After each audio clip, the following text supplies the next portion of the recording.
कंचन राज मुजफ्फरपुर। सावन में सोमारी बोले बोले बोले सिंगिंग बाय प्रिंस बिरिया।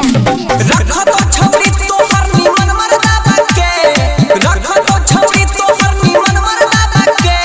सावन में सोमारी बोले भोले बाबा के, सावन में सोमारी बोले भोले बाबा के।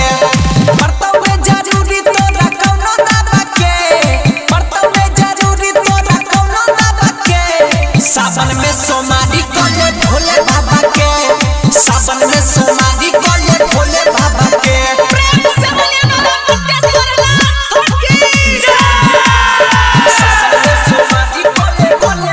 डीजे कंचन राज मुजफ्फरपुर। रहतोगे छौरी तोर सुहाग यार, बहावा के कीड़ा पासे जैतो सब भर। सावन में सोमारी बोले भोले बाबा के।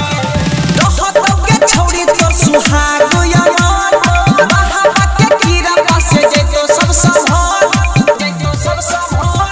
मिलन लोगे छौरी तोरा मौका खावा के, मिलन लोगे छौरी तोरा मौका खावा के।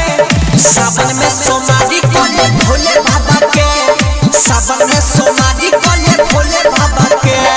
रसीला रिकॉर्डिंग स्टूडियो हसनपुर। सावन में सोमारी बोले बोले बोले डीजे कंचन राज मुजफ्फरपुर। भोले बाबा के।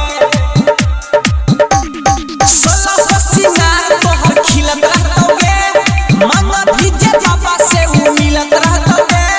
सावन में सोमारी बोले भोले बाबा के। सोलह सिंगार तोहर खिलत रहतोगे, मांगा भीजे बाबा से उ मिलत रहतोगे, मिलत रहतोगे। धीरज फिरी सावन को है छछागा के, धीरज फिरी सावन को है छछागा के। सावन में सोमारी बोले भोले बाबा के, सावन में सोमारी बोले भोले बाबा के।